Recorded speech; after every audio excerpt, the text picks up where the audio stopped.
और परिधि को निकालना, वो भी बड़े ही आसान तरीके से।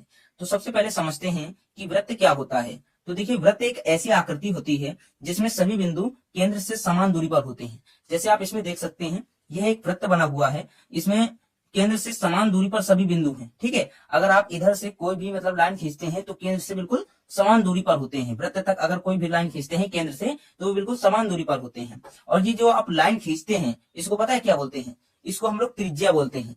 क्योंकि और देखिए, त्रिज्या को अंग्रेजी में रेडियस बोलते हैं, इसलिए इसको संक्षिप्त में आर लिख देते हैं। तो अब देखिए, वृत्त के लिए कुछ इंपॉर्टेंट सूत्र हैं जिनका प्रयोग सवाल लगाने में होगा। तो देखिए, समझते हैं सूत्र। पहला सूत्र है वृत्त की परिधि। वृत्त की परिधि बराबर होती है 2 पाई आर। अब कहोगे कि परिधि क्या होती है? तो देखिए, जो परिधि होती है, मान लीजिए एक वृत्त है, इसमें इस वृत्त को बनाने में इतना घिरा हुआ है। ठीक है, इतना घिरा हुआ है, तो ये वृत्त की परिधि कहलाती है। मतलब वृत्त की चारों ओर की कुल लंबाई जो होती है वो क्या कहलाती है? वृत्त की परिधि कहलाती है। तो वृत्त की परिधि बराबर क्या होता है? 2 पाई आर। अब देखिए, दूसरा है वृत्त का क्षेत्रफल बराबर पाई आर स्क्वायर। तो देखिए, वृत्त का क्षेत्रफल बराबर पाई आर स्क्वायर होता है। तो आप कहोगे क्षेत्रफल क्या होता है? तो देखिए, क्षेत्रफल जो होता है, जो उसके अंदर का भाग होता है, वृत्त के अंदर का जो भाग होता है, इसको आप लोग क्या बोलते हैं? इसको क्या बोलते हैं? वृत्त का क्षेत्रफल। ठीक है, तो चलिए कुछ सवाल लगाते हैं और समझते हैं सवालों को।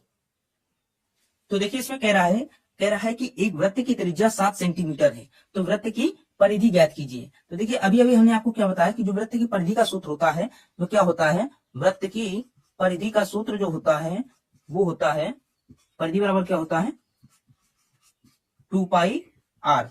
ठीक है, ये होता है। मतलब इसमें किसकी आवश्यकता है? आर की। तो देखिए, इसमें ढूंढिए आर दिया हुआ है का। तो देखिए, इसमें मैंने अभी आपको बताया था कि जो त्रिज्या होती है उसको अंग्रेजी में क्या बोलते हैं? रेडियस, इसलिए उसको संक्षिप्त में आर से प्रदर्शित करते हैं। तो इधर क्या लिखा है? एक वृत्त की त्रिज्या 7 सेंटीमीटर है, यानी आर बराबर क्या दिया हुआ है?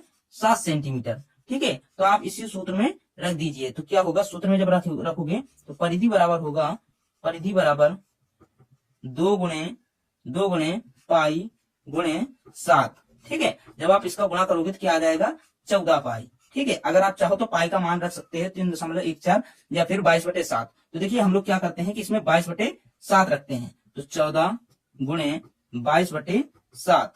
ठीक है, 22/7 जब रखोगे तो 7 से 14 कट जाएगा, तो 2 बार में ये कटेगा। ठीक है, तो जो परिधि निकल कर आई, जो क्या निकल कर आई? 44 सेंटीमीटर। अब देखिए, सबसे जरूरी बात क्या होती है कि अगर मान लीजिए त्रिज्या सेंटीमीटर में दी है तो आपको जो परिधि आपकी जो निकलेगी वो क्या निकलेगी? सेंटीमीटर में। अगर मीटर में दी है तो वो किसमें निकलेगी?